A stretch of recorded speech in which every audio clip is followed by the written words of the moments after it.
சிவகங்கை மாவட்டம் திருபுவனம் அருகே கோயில் திருவிழாவில் 7 அடி உயர முள்படுக்கையில் ஆடியவாறு மூதாட்டி ஒருவர் அருள்வாக்கு கூறினார். லாடனேந்தல் கிராமத்தில் பூங்காவனம் முத்துமாரியம்மன் கோவில் உள்ளது. இந்த கோயிலை 63 வயதான நாகராணி என்பவர் நிர்வகித்து வருகிறார். இந்த கோயிலில் ஒவ்வொரு ஆண்டும் மண்டல பூஜை நடைபெறும். அப்போது மூதாட்டி நாகராணி 48 நாட்கள் விரதம் இருப்பார். விரதத்தின் இறுதி நாளன்று முள் படுக்கை மீது ஏறி அருள்வாக்கு கூறுவார். அந்த வகையில் இந்த ஆண்டு சுமார் 7 அடி உயரத்திற்கு உடைமுள், கற்றாழை முள், இலந்தை முள் உள்ளிட்டவற்றை கொண்டு அமைக்கப்பட்ட முள்படுக்கையில் ஏறி மூதாட்டி நாகராணி பக்தர்களுக்கு அருளாசி வழங்கினார்.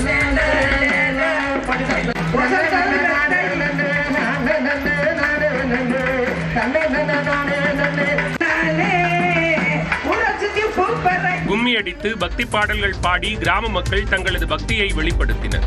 சிவகங்கை மட்டுமின்றி சுற்றுவட்டார பகுதிகளைச் சேர்ந்த மக்களும் கலந்து கொண்டனர்.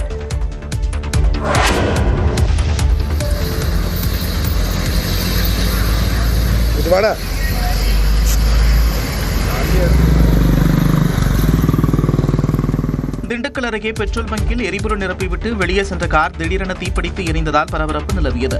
விராலிப்பட்டியைச் சேர்ந்த கோபி என்பவர் தனது மகனுடன் காரில் திண்டுக்கல் நகர பகுதிக்கு சென்றுக் கொண்டிருந்தார். தாடிக்கொம்பு அருகே செயல்படும் பெட்ரோல் பங்கிற்கு சென்று எரிபொருள் நிரப்பினார். பெட்ரோல் நிரப்பிவிட்டு வெளியே செல்லும் பொழுது நுழைவாயிலில் திடீரென கார் தீப்பற்றி எரிந்தது.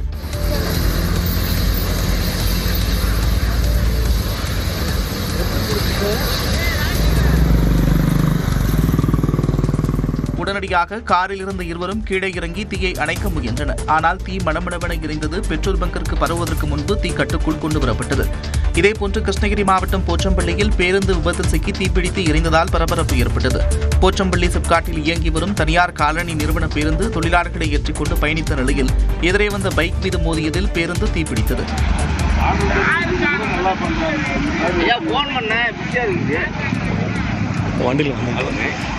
அதில் பயணித்த 23 தொழிலாளர்களும் உடனடியாக கீழே குதித்து உயிர் தப்பிய நிலையில் பைக்கும் பேருந்தும் எரிந்து சேதமடைந்தன.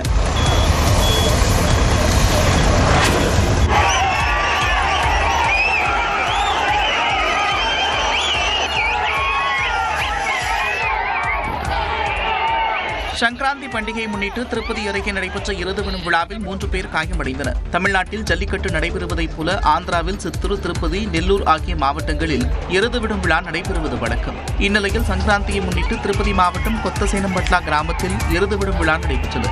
காளைகளின் கொம்புகளில் பரிசுப் பொருட்களை கட்டி மேளதாளங்கள் முழங்க வீதிகளில் அவிழ்த்து விடப்பட்டன. வீரத்துடன் காளைகளை பிடித்த இளைஞர்கள் பரிசுப் பொருட்களை அள்ளிச் சென்றனர்.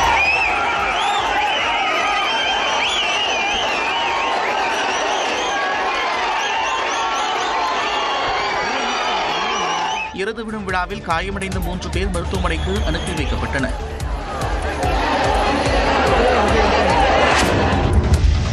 மாற்றம் ஒன்றே மாறாதது என கூறிய குடியரசு துணைத் தலைவர் CP ராதாகிருஷ்ணன் பட்டம் பெற்றால் மட்டும் போதாது, தேவைக்கேற்ப புதுப்பித்துக் கொள்ள வேண்டும் என மாணவர்களுக்கு அறிவுறுத்தினார்.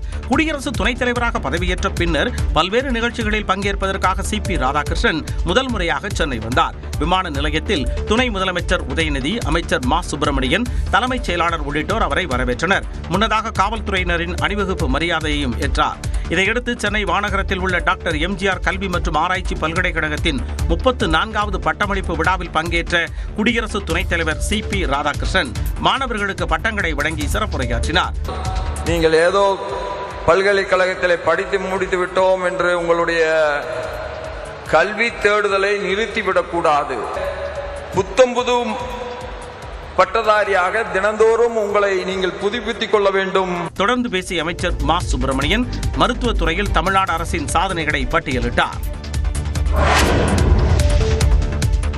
மத்திய பிரதேசத்தின் இந்தூர் மாநகராட்சியில் மாசுபட்ட குடிநீரை பருகி 10 பேர் உயிரிழந்த விவகாரத்தில் மாநகராட்சி ஆணையர் உட்பட உயரதிகாரிகள் கூண்டாக பணியிட மாற்றம் செய்யப்பட்டுள்ளனர்.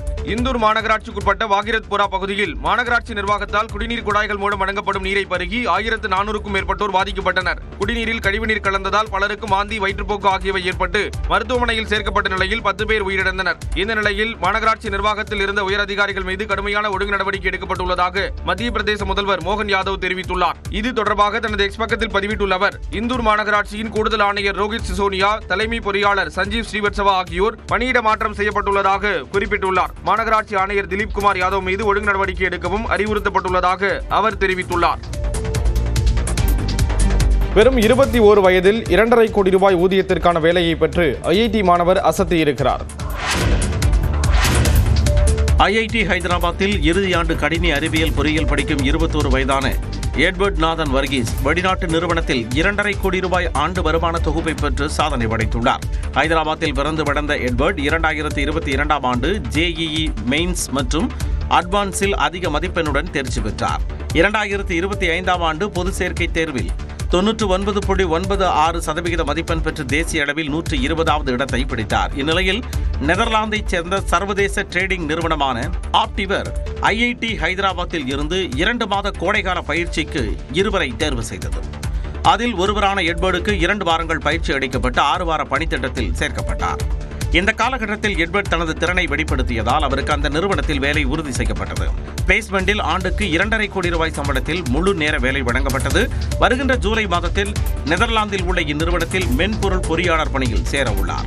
இதுதான் நேர்காணல் செய்த முதல் மற்றும் ஒரே நிறுவனம் என்று எட்வர்ட் தெரிவித்துள்ளார். ஐஐடி ஹைதராபாத் தொடங்கப்பட்ட 2008ஆம் ஆண்டு முதல் தற்போது வரை பிளேஸ்மெண்ட் மூலம் வேலை பெற்றவர்களில் அதிக சம்பளத்தில் பணியை பெற்றவர் என்ற வரலாற்றை எட்வர்ட் படைத்துள்ளார். சென்னையில் 1 சவரன் ஆபரண தங்கத்தின் விலை மீண்டும் 1 லட்சம் ரூபாயை தாண்டியுள்ளது. சென்னையில் ஆபரண தங்கத்தின் விலை சவரனுக்கு ஒரே நாளில் 1120 ரூபாய் உயர்ந்துள்ளது. சர்வதேச அளவில் பெரிய முதலீட்டாளர்கள் பாதுகாப்பு கருதி தங்கம் மற்றும் வெள்ளி கொள்முதலில் அதிக அளவில் முதலீடு செய்கின்றனர். சீனாவிலிருந்து ஏற்றுமதி செய்யப்படும் வெள்ளிக்கு அந்நாடு சமீபத்தில் கட்டுப்பாடுகளை விதித்தது. இதுபோன்ற காரணங்களால் சர்வதேச சந்தையில் தங்கம் வெள்ளி விலை உயர்ந்து வருகிறது. இந்நிலையில் சென்னையில் 1 கிராம் தங்கம் விலை 140 ரூபாய் அதிகரித்து 12,580 ரூபாய்க்கு விற்பனை செய்யப்படுகிறது. 1 சவரன் தங்கம் விலை 1,120 ரூபாய் உயர்ந்து 1,640 ரூபாய்க்கு விற்பனையாகிறது. இதேபோல வெள்ளி விலை கிராமுக்கு 4 ரூபாய் அதிகரித்து 260 ரூபாயாக உள்ளது. 1 கிலோ கட்டி வெள்ளி 4,000 ரூபாய் அதிகரித்து 2,60,000 ரூபாய்க்கு விற்பனையாகிறது.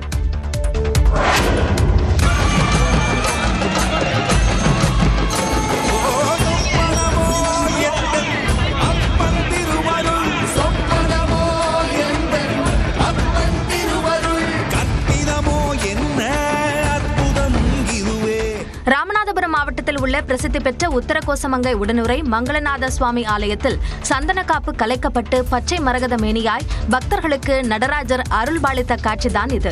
மற்ற கோயில்களில் நடராஜர் சிலை கற்களாலும் பஞ்ச உலோகத்தினாலும் செய்யப்பட்டிருக்கும். ஆனால் இங்கு பச்சை மரகதத்தால் 6 அடி உயர நடராஜர் சிலை உள்ளது. இதுவே இந்த கோயிலின் முக்கிய சிறப்பாக பார்க்கப்படுகிறது. ஒற்றை மரகத கல்லால் ஆன இந்த சிலை ஒளி மற்றும் ஒலி அலைகளால் பாதிக்கப்படாமல் இருக்க ஆண்டு முழுவதும் சந்தனக்காப்பால் மூடப்பட்டிருப்பதாக கூறப்படுகிறது. இந்த நிலையில் ஆருத்ரா தரிசன விழாவை முன்னிட்டு நடராஜர் மேனியில் பூசப்பட்ட சந்தனக்காப்பு கலைக்கப்பட்டு 32 வகையான மூலிகைகளால் சிறப்பு அபிஷேகம் நடைபெற்றது. திரளான பக்தர்கள் நீண்ட வரிசையில் காத்திருந்து சாமி தரிசனம் செய்தனர். நமச்சிவாய வாழ்க, நாதண்டால் வாழ்க, இப்பொழுதும் நெஞ்சில் நீங்காண்டால் வாழ்க, கோகலி ஆண்ட குருமதி தண்டால் வாழ்க. சனிக்கிழமை அதிகாலை 3 மணிக்கு மீண்டும் புதிய சந்தனம் சாத்தப்பட உள்ளது.